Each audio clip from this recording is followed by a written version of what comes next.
Hello, everyone, and welcome back to an Ersa Theory. Today is a little different. I'm going to be interviewing the one that made the FNAF roleplay, which is Ursa. Yo. And before we start, if you guys like this stuff, maybe I'll do more of it. I don't know, man. I don't know. I don't know how I got here. I don't know where I am. I just know that you can ask me questions and then probably you'll let me leave, maybe? Yeah? No promises. Heard it here first, folks. You gotta save Ursa. Let's go. Let's get a hashtag save Ursa. Alright. Where did you get the idea of starting the FNAF roleplay? So, if people have been watching for a while, they'll know that originally I started out on Tommy's channel, or the Frozen Gargon, and we did like Little Nightmares and FNAF and Hello Neighbor, and like through helping him with and helping plan the stuff that goes on his channel, like it inspired me because he was like, "Hey, you could do this YouTube stuff," and I was like, "Nah, man, I'm not an entertainer." And he's like, "No, it's fine. You could do it." So eventually, when he stopped making his videos, because, he found other things that he wanted to do, I decided, I kind of liked helping him with videos and I liked planning things and role playing and acting. So one of the first projects that I thought about doing was FNAF, because while I liked helping him with his, I wanted to make one that was more rooted in story, because Tommy really wasn't into the story aspect of things. He just wanted to kind of, derp around, make something people would watch. And we kind of were responsible for coming up with the story behind anything. And I was like, we could do that, but better. So that's where the idea for that came from. And originally, it wasn't supposed to be tied with John's series, because John's series didn't exist when I had the idea for this. But then the server that we built got lost, so we had to rebuild everything, and that gave me more time to plan the FNAF series and make the HD skins and all the other little things like animate jump scares that kind of nobody else do or did, because there weren't really any spooky FNAF roleplays when I was planning this. Everyone kind of just happy-go-lucky, not really Five Nights at Freddy's stuff. I wanted to see one that was a little different. So I made one. Pretty cool. Next question is, how did you meet everyone that voice acts? Okay, so that kind of traces back to a little further from when we were working with Tommy. It actually kind of goes all the way back to the beginning, where I volunteered to body act for Corey, or Newscape Pro, about 2 years ago. And through volunteering to body act, I met, maybe not directly, but I met basically everyone on my team. Like, Anubis was one of the body actors with me. Later on, Rob was one of the body actors. And Yuki, who was in the series for a little bit, she played Chica. It's a different Yuki, not one that you're thinking about, I'm sure. But she played Chica for a little bit, and then we had to get a different voice actor because she got busy.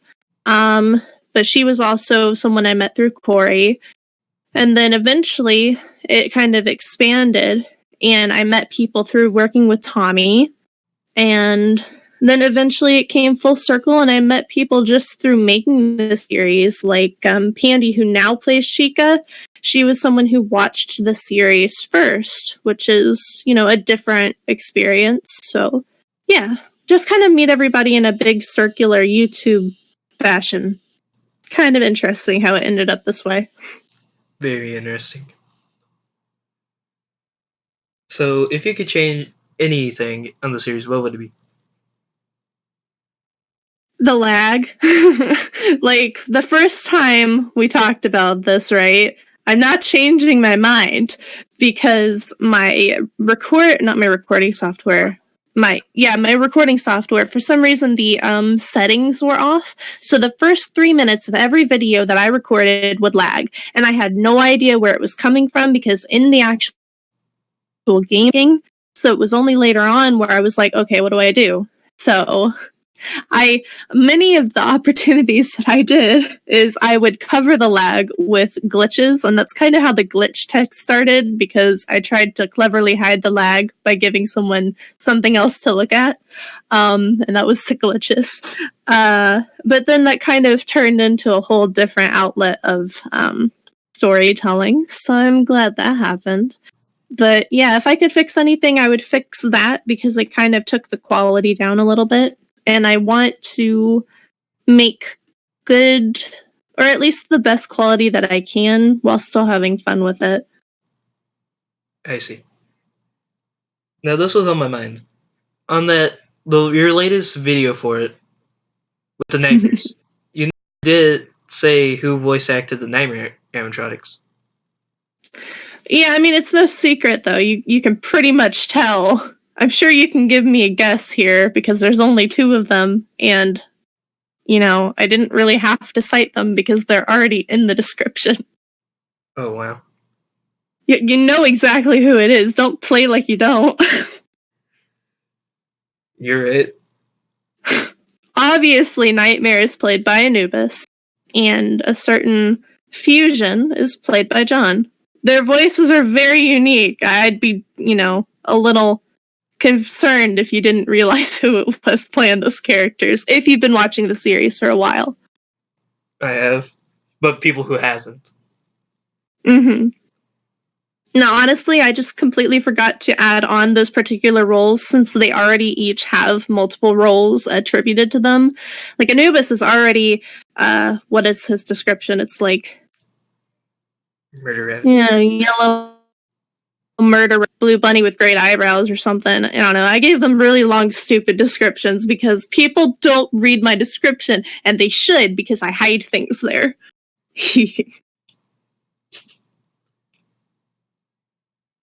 hear, folks? Read descriptions. There's always a little something for you there. Always just a little something. Anyway, yeah, next question. Yeah.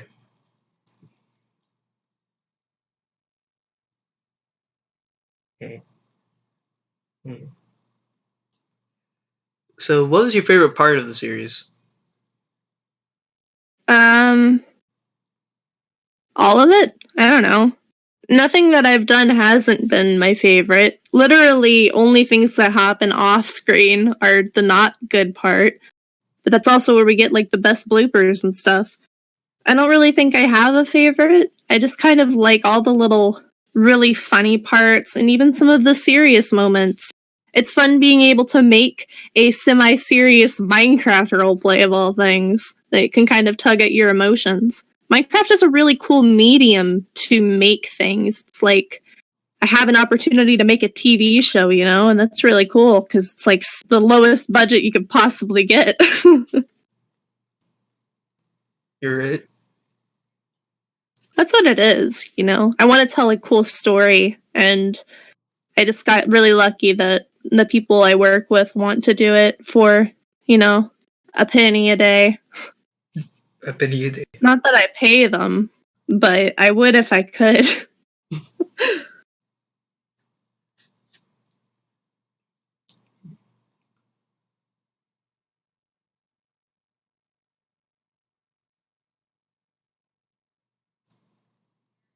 Why don't you tell us a little bit more about your character in this series? You specifically worded that open-ended, didn't you? I see how you work. Okay. I mean, I can give you a general character overview, but doesn't mean you'll get anything out of it. My character is obviously Ersa. She was a college student who, lost a little bit of money, especially when her, she lost the house she was living in, her apartment. She lost her job, kind of was down on her luck, and gets a mysterious phone call, and everything kind of went downhill from there.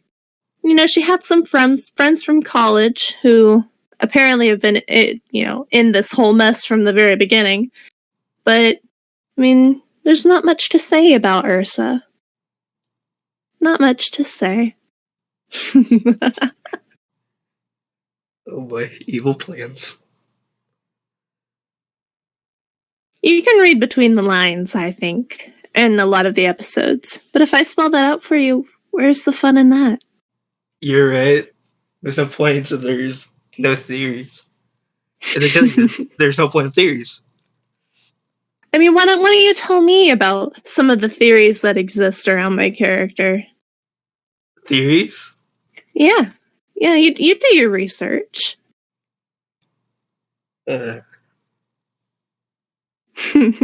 Not so fun to be put on the spot now, is it? Well, let's see. Hi, everyone. Welcome to the show where Ersa interviews the person supposed to her. Our special guest today, Pikachu Froakie. How does that make you feel? Wow. No, because honestly, like, there's a bunch of theories, and I really like how on the Discord, like, for the public Discord, there is a legit theory chat where people have been going at it. There is, like, a 25 plus Google Doc that talks about the series, and I just kind of get to smile and laugh evilly in the background. Of course.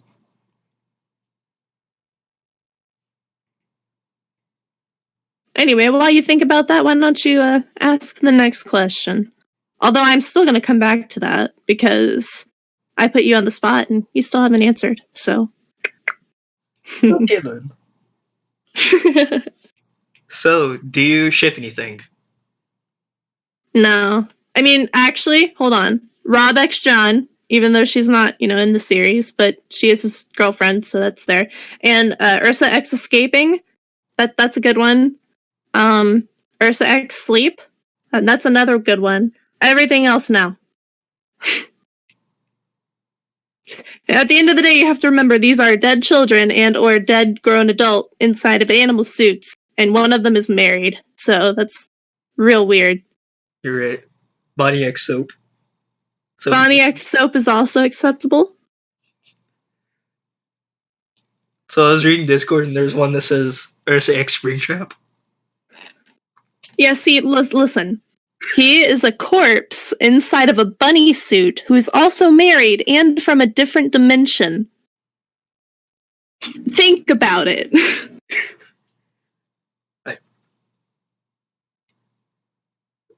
Interesting. Not to mention he's probably like 50 years older than my character. There's that too. I thought he was in his 30s due to one of the episodes. Yeah, he may be in his 30s before he got stuck in this, who knows how long he's been inside of Fazbear's Fray. Who knows how long he's been in this universe to begin with? How long was he stuck in the other universe? So many These theories. are questions. So many theories. Indeed. Alright.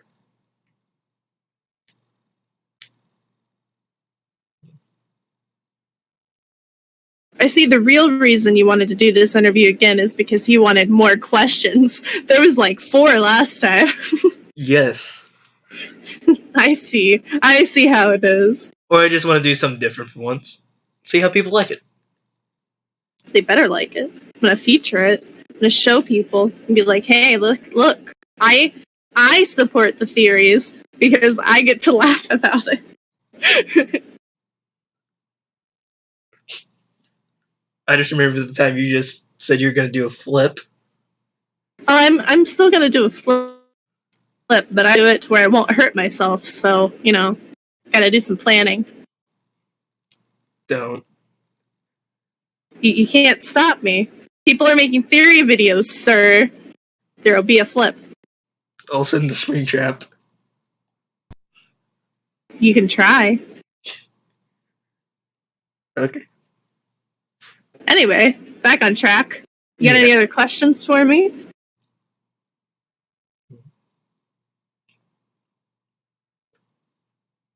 Okay.